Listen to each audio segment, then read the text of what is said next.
Hi, folks. This is Mark by Mark A. Foster, Ph.D. for the Maoist-Third Worldist Collective. Today, I wanted to present a critique of what is commonly called in the U.S. progressivism and is commonly called in the rest of the world social democracy, although the term social democracy is also used occasionally in the U.S. as well. What is progressivism? Well, basically, progressivism, you can trace back in a sense to the New Deal of Franklin Delano Roosevelt. Roosevelt proposed various reforms to the capitalist system, and he did so as a way of escaping the Great Depression, and it was largely successful in that one regard. Um, there were federal jobs programs, which today we think of as the Federal Civil Service. As a result of the New Deal, the U.S. highway system was built, which was later antiquated in a sense by the interstate system, which began during the Eisenhower administration in the 1950s. But there's more to it than that. Progressivism is a philosophy of life which basically looks at capitalism and says, well, we have nothing really against capitalism per se. Capitalism itself is fine, but let's put some band-aids on it. Let's make capitalism better. Let's make it fairer. Let's make it more just. So progressives, for the most part, have nothing really against capitalism. People like Bernie Sanders, for example, who has called himself a democratic socialist, I would argue inaccurately, although he was a democratic socialist 30 years earlier, because I have read Bernie Sanders' writings going back 30 years. He is no longer a democratic socialist, meaning somebody who believes in creating a socialist society through democratic elections. Instead, he is a social democrat. He wants to take the capitalist system and make it more just. So, one of the mottos of his various campaigns has been the fight for $15 an hour, which Bernie Sanders incorrectly called a living wage.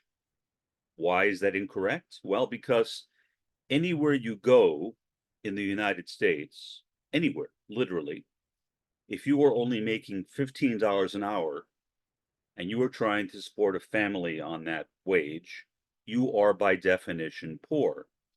So the fight for 15 could be called the fight for poverty, or maybe the fight for a higher level of poverty, meaning less poor than you were before, but still poor.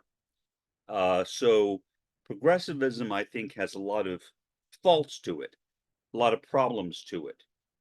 Progressivism is generally anti-racist, which is nice. Progressivism generally supported the women's liberation movement of the 1960s and 1970s, which is also nice as far as it went. The basic motto of Women's Lib, as the movement was referred to back at that time, was equal pay for equal work. The idea being that, well, if men are paid a certain amount of money, then if women have the same or a similar job, that women should make the same amount of money. Okay, as far as that goes, no problem. So progressivism, in terms of what it tried to do, and I'll say tried because in many cases it was unsuccessful, was a pretty good idea, I guess you could say, and I have no major objections to it. Hard to have objections to it when both of my parents were more or less progressives, and I'll tell you what I mean by more or less right now. I came home from University of Georgia, where I got my bachelor's in journalism degree back in 1978. That's when I finished and started graduate school right after that.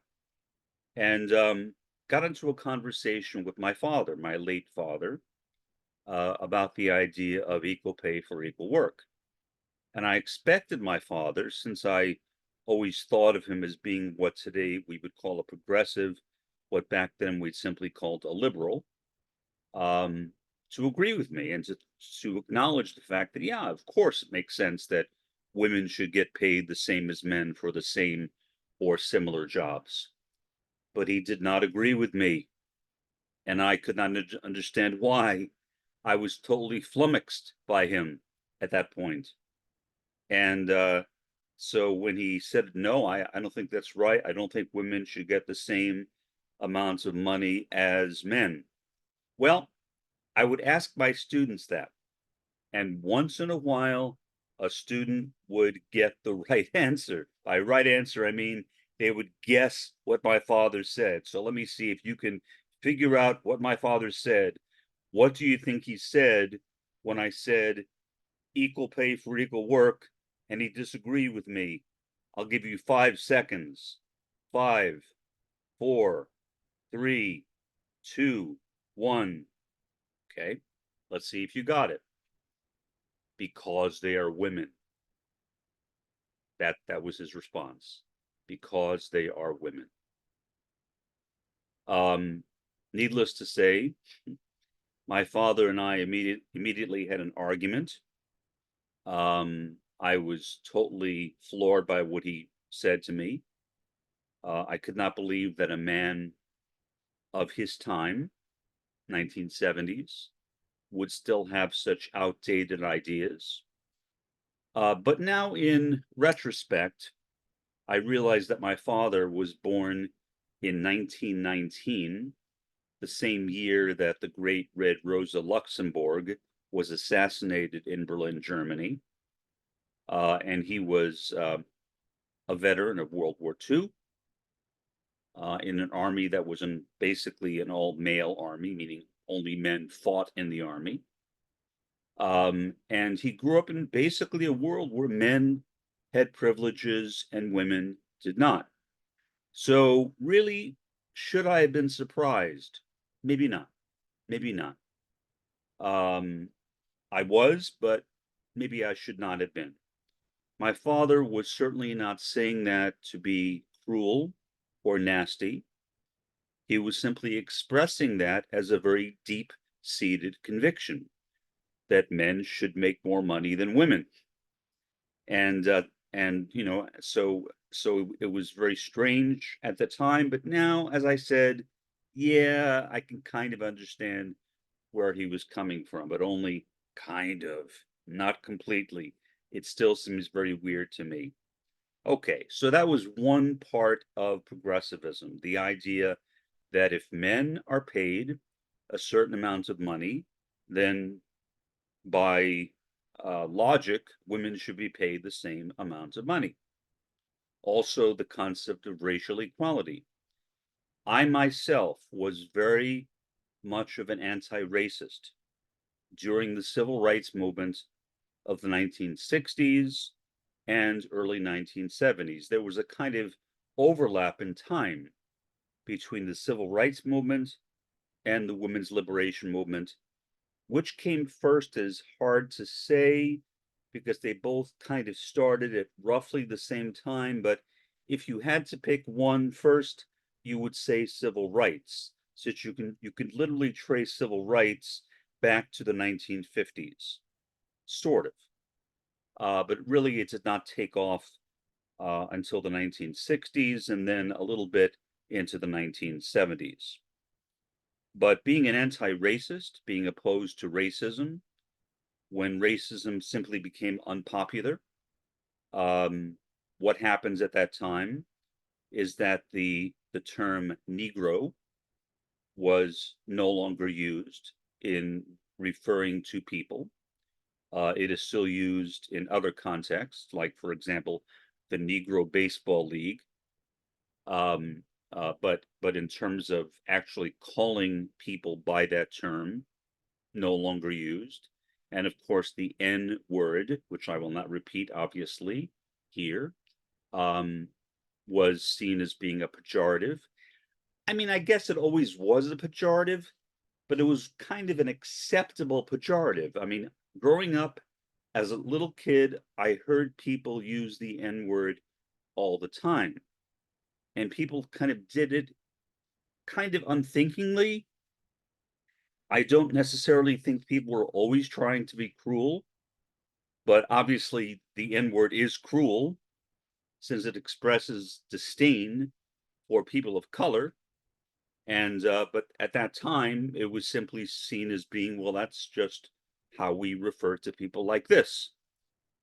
And with the rise of the civil rights movement, the N-word stopped being used in polite company, at least in the North. Took a while for that same train of thought to gradually work its way down south.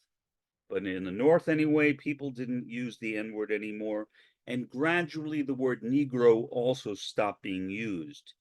And an alternate term to Negro was colored people. The term colored people became replaced by persons of color, which really is simply a variation of the term.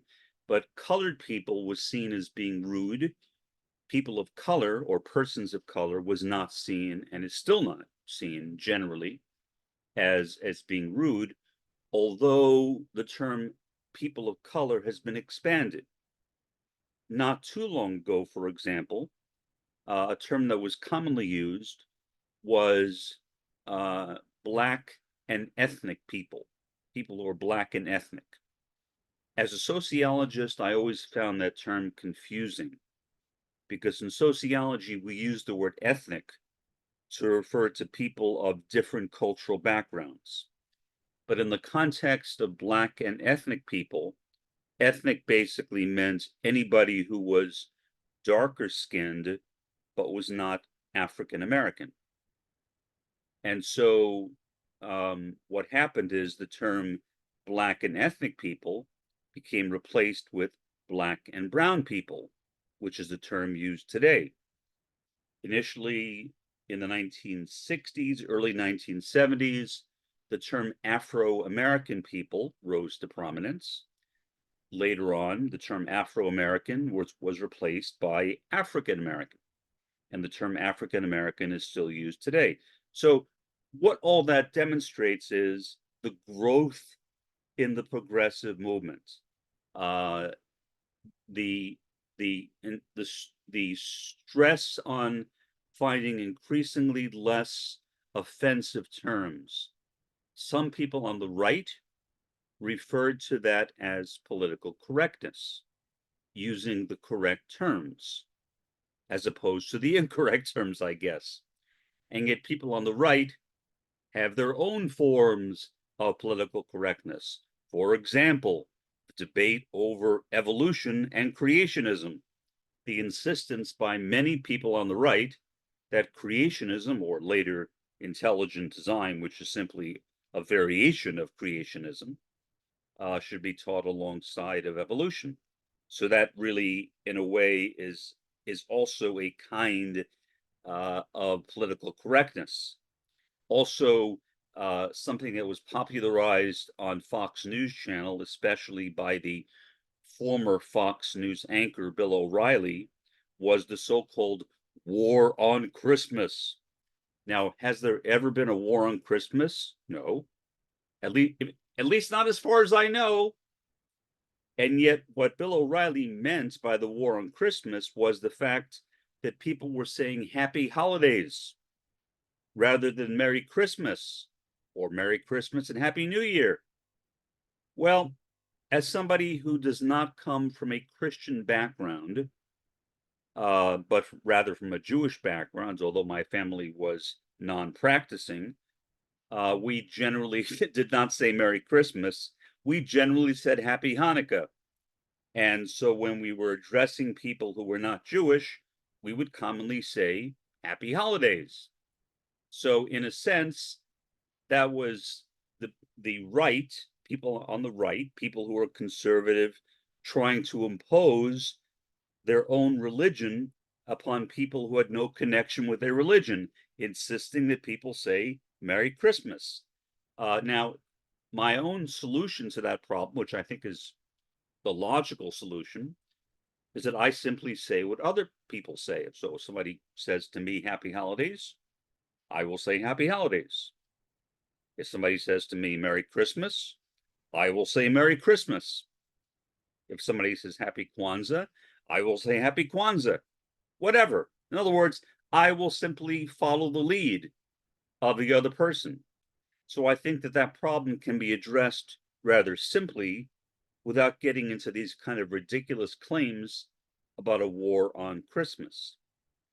But what that did, that kind of play with language or language politics, kind of solidified to a certain extent the differences between conservatives and progressives, and basically made progressives and conservatives into two distinct camps, where progressives thought one way about things and conservatives thought another way. And progressives generally became associated with the Democratic Party, even though most Democrats are not progressives, most Democrats are moderates. And conservatism became associated with the Republican Party, which I guess is true, although the Republican Party also includes many people who are far right. You're not going to find that many people who are far left in the Democratic Party. For example, very few communists like myself will join the Democratic Party. I myself have never belonged to either the Republican or the Democratic Party. I cannot imagine why I would. There was a situation which happened not too long ago, for example, in a Chinese restaurant. I was sitting next to these people, and I very rarely will get into conversations with people sitting at another table, but they were talking about something I was familiar with, and so I started chiming in to the conversation, which I think was, in that situation, was appropriate. In many situations, it would not be. It would not be appropriate, but in that situation, there was no problem with it. And it turned out that one of the people at the table was a trans woman, transgendered woman, and no, I didn't know she was a trans woman, but we started chatting back and forth from table to table, and wouldn't you know, very soon, she came and sat next to me at my table, and we had a really nice conversation until it came down to a discussion of the, I guess you would say, political, maybe ideological, I'm not sure what the right term would be, differences between her and myself. I am a communist, a Maoist-Third Worldist, as I'm sure every one of you know. She was, on the other hand, a democratic socialist and a member of the DSA, Democratic Socialists of America. DSA has at times been referred to as the left wing of the Democratic Party. Now, it's not left wing as I would define left wing, but I suppose if you're talking about the Democratic Party, maybe you could get away with saying it's the left wing of the Democratic Party, maybe. Why? Well, even though the DSA is not a part of the Democratic Party, it functions effectively in that role. There are many people who are both Democrats and members of the DSA. They belong to both. That was true in her case. She was a Democrat, and she was also a member of the DSA. So when I pointed out to her that I was a communist, and that as a communist, as a Maoist-Third Worldist, I really did not care much for the Democratic Party, although I had nothing against Democrats as individuals. I said my parents both were Democrats, so why would I be opposed to it? I've done nothing at all opposed to the Democratic Party. But what became apparent in that conversation, honestly, I was hoping to make a friend. I thought, wouldn't it be nice if she and I could become friends, you know? I don't know that many people who are even reasonably left of center. And I thought that maybe she could be a friend of mine. Maybe I could even lead her to communism. That's a possibility. Who knows, you know? I think it's that people who are democratic socialists are good candidates to become communists. Many communists run away from democratic socialists and see them as enemies. I have the opposite view. I see them as potential communists. Um, and that's how I treat them, because I think that there is a very good chance that they could be persuaded to become communists.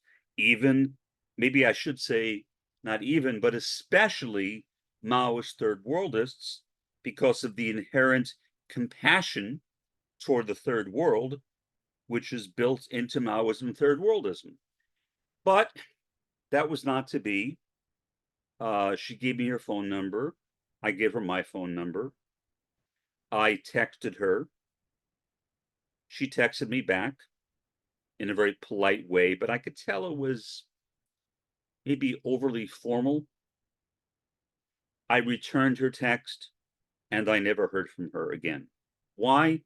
Well, she told me at the Chinese restaurant that she is very active in the politics of the Democratic Party, that she goes to Democratic Party events all the time. And so I guess she assumed that since that was a major part of what she did, and I was not a fan of her party, that I would not be a very good person to be your friend. And maybe she was right. Who knows? I can't tell. I can't predict what would happen in the future, as I've said many times. But I was open to it. I always think there's a possibility of looking for somebody that I can practice my conscientization on, and raised to the level of being a communist. Now, not to say that I think that I'm on a higher level, but I certainly think that communism is on a higher level than democratic socialism. But obviously, she was not open to that, so that kind of thing fell apart.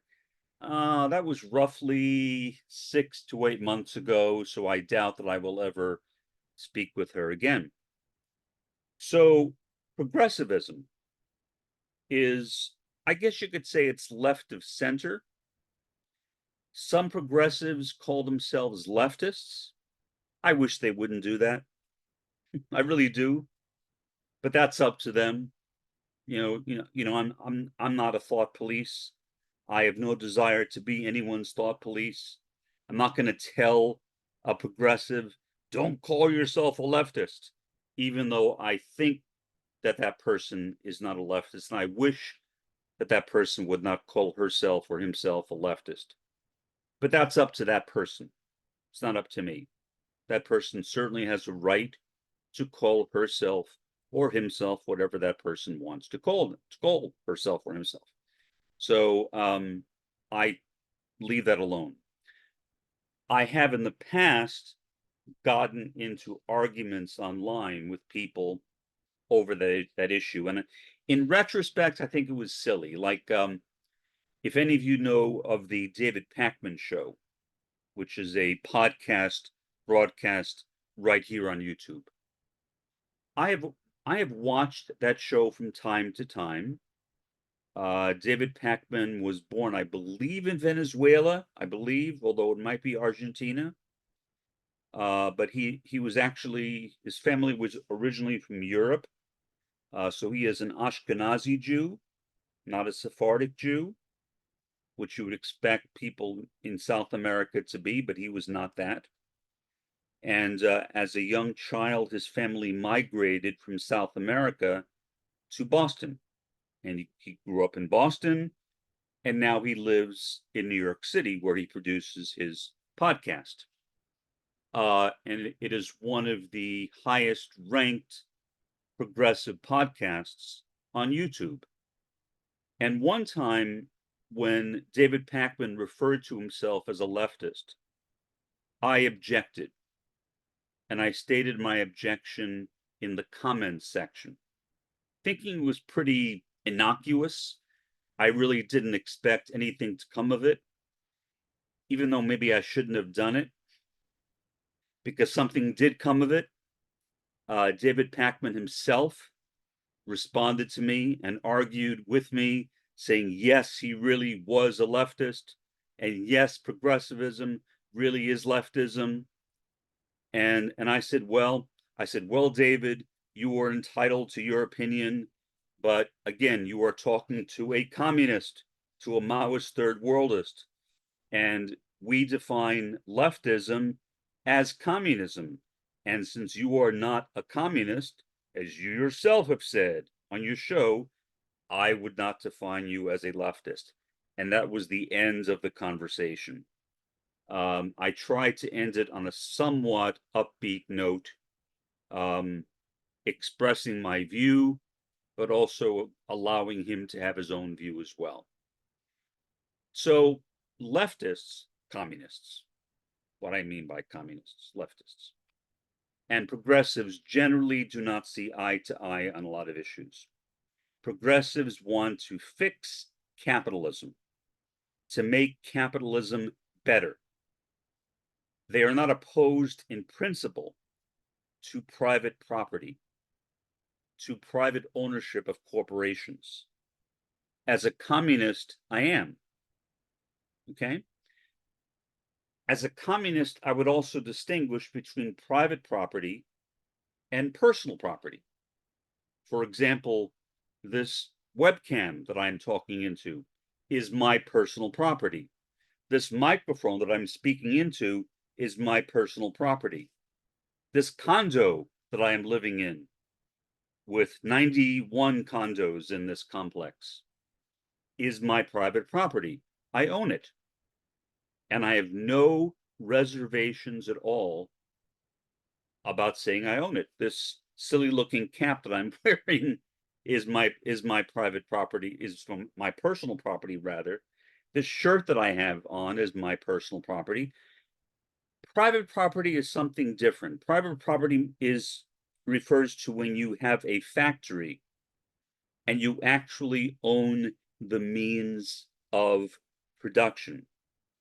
So owning the means of production is what communists oppose, not the personal property that an individual might have of a microphone, a webcam, a computer, or a house. At least that's how I see it. Maybe you have your own views, but that's my view of it. And my view is certainly not unusual. You are entitled to disagree with me, but my view is certainly not an unusual view. So to me, progressives are only slightly left of center. As a communist, I regard myself as far left. I sometimes joke, as I just did because I was invited to a Christmas Day luncheon at my neighbor's place.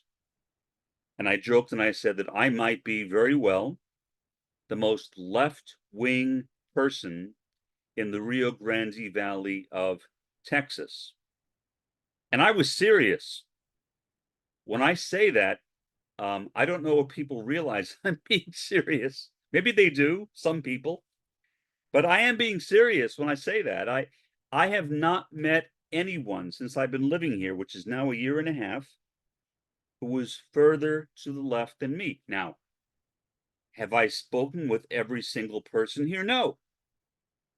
But just based on my impressions, I know that there are no communist parties here in the Rio Grande Valley, as far as I know. And many communist parties themselves, they call themselves communist, but in reality, they are democratic socialist or even social democratic. That is especially true with many Trotskyist parties, which are really basically covers for a kind of social democracy, or maybe in some rare cases, democratic socialism. So I am generally much further to the left than they are. I would, in fact, consider many of those Trotskyists, not all, but many, to be progressives or social democrats, whereas I am a communist and a Maoist. Being a Maoist, at least to me, well, is there anything further to the left than Maoism? Maybe, but if there is, I don't know what it is. Maybe you can tell me. Maoism is really, really far to the left. And Maoism-Third worldism is even further to the left, as I see it, than standard Maoism.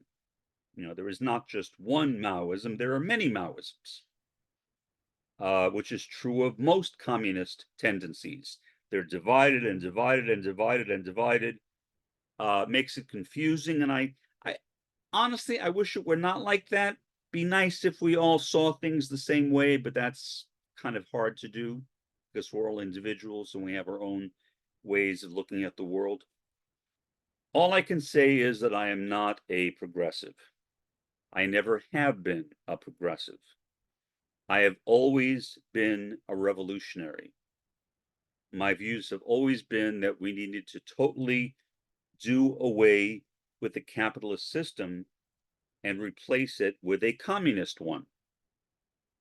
Not to simply put patches, the way we used to put patches on clothing in the 1960s and 1970s, especially on jeans. I had plenty of them myself.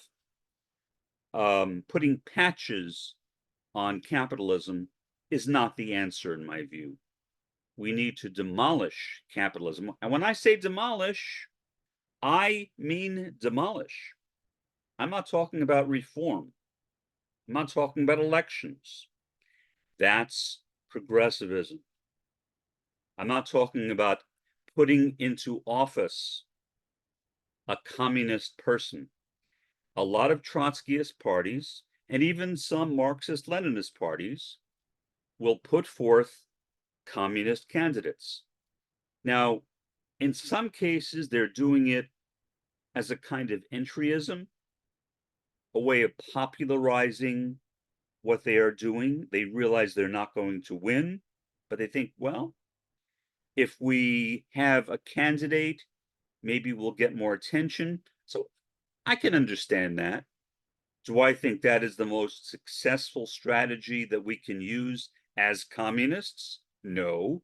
But if other people want to try it, go ahead. I've tried it myself, and my attempt was a miserable failure. I literally got kicked out of the place where I was. They did not want me. And can I blame them? No, I can't blame them. I took a risk. I knew I was taking a risk, and so the risk did not pay off, and I ended up losing. So be it. For the time being, this is Mark by Mark A. Foster, Ph.D.